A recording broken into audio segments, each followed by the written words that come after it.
I've been getting asked a lot about what I plan on doing with the van and why I haven't been showing myself doing any van build stuff and everything, and some people telling me they'd really like to see how I'm building out the van and these kind of things.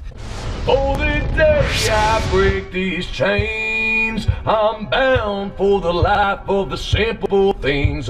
So this is my 6-week weigh-in since the challenge with my buddy Mario, where I was at 297.8 pounds when I started this. Now, I do need to note that I've even lost more weight than what I'm going to show you on the scale. So as you see here, I started off my initial weight loss back at the end of June at a weight of 322 pounds. So I'm doing pretty good. I'm hoping that I've finally broken that 50-pound in total weight loss mark, and I'm hoping even more so that maybe I've crossed that 30-pound mark in just 6 weeks. So let's get to the weigh-in.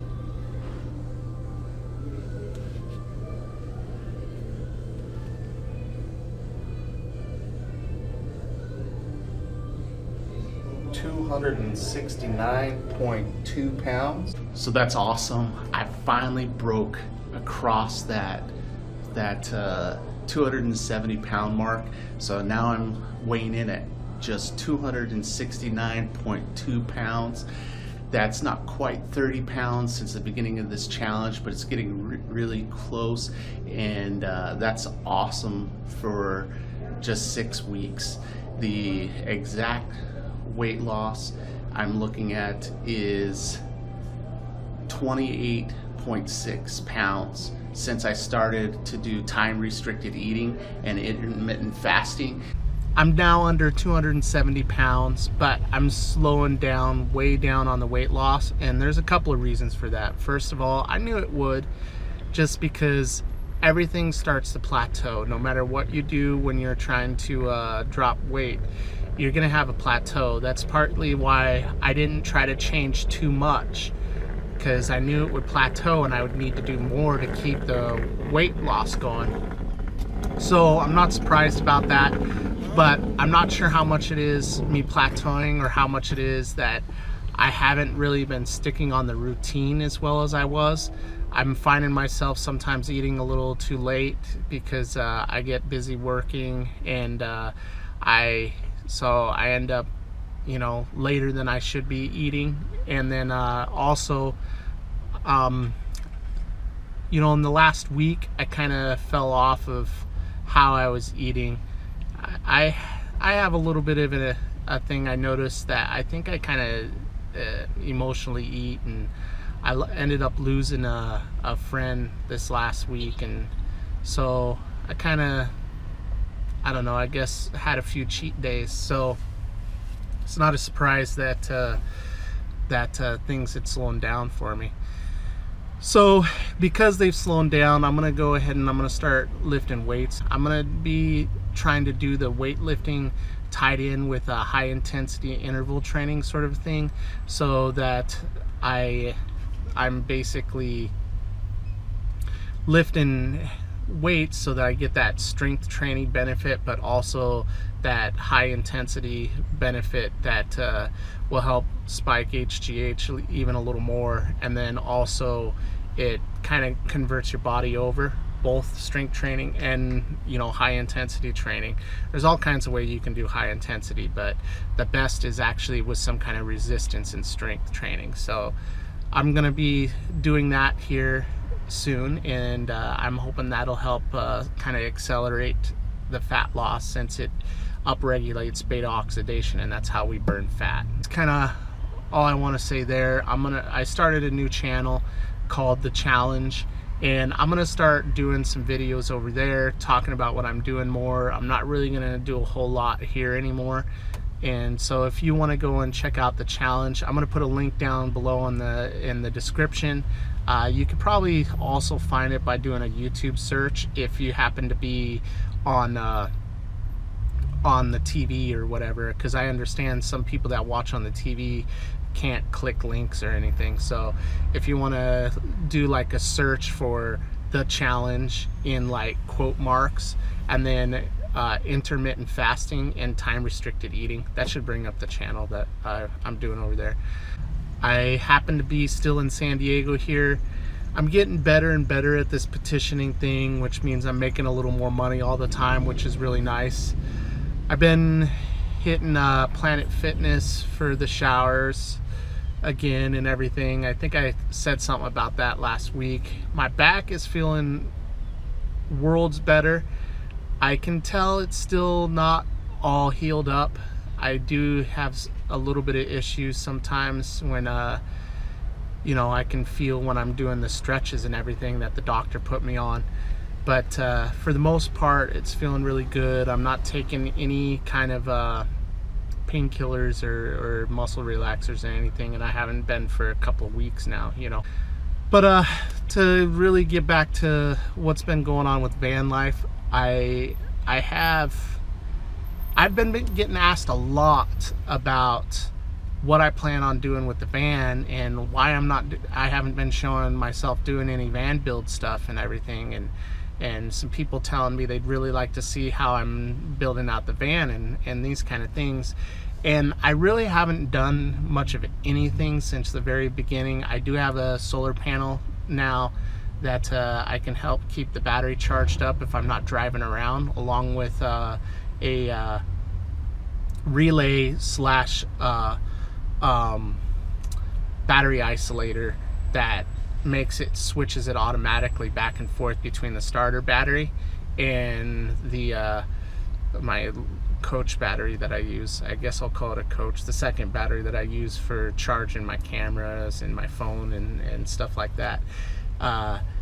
It works really well, so I probably should show that again. So I'll go ahead and show that again to you guys another time. I've been extremely happy. I haven't really needed to use solar if I did any driving during the day at all. So, and I don't have to worry about changing anything. It never runs the battery flat or anything. So it was a great purchase. It was probably the best purchase I've made.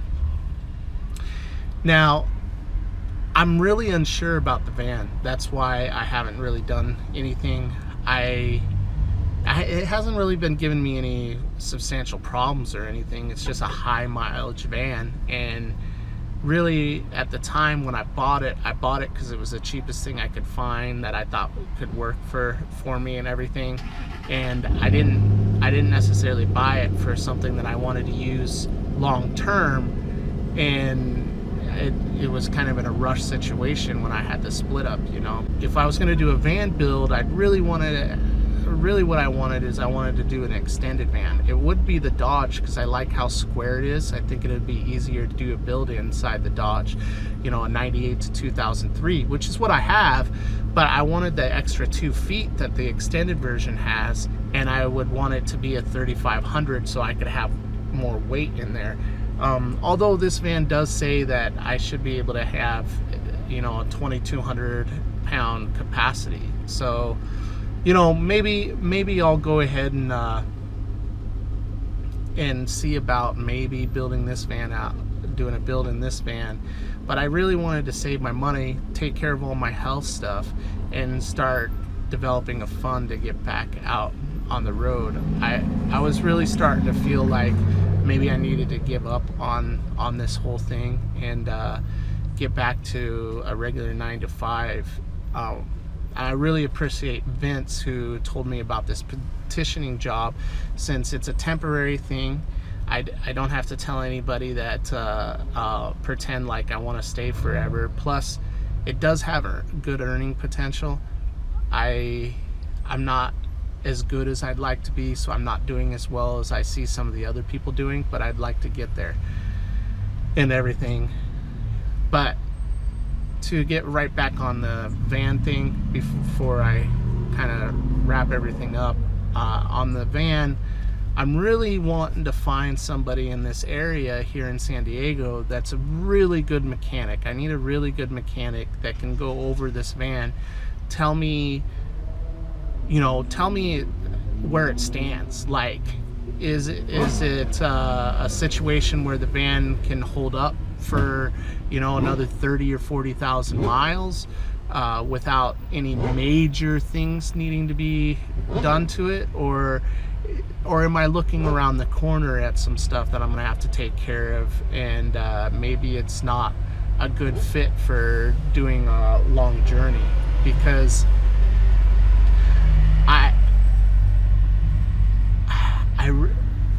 you know, I'm gonna go more into it, but you know, losing my friend recently in the last week has been really re-putting a fire underneath me. You know, I mean, he just dropped dead at a gas station and everything, and so, you know, I've lost quite a few people actually in the last couple of years. You know, partly I think I'm just getting that age, and then partly, you know, I mean, us as humans, we really only have so many hours and so many minutes, and there's just so much I really want to do.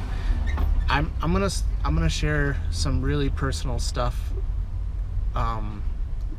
probably here in the next couple of weeks with you guys, where I'm standing and everything, and you know, what my plans are. But I thought I'd give you a little heads up that I really want to do a trip down the Pan American Highway. It hasn't left my mind.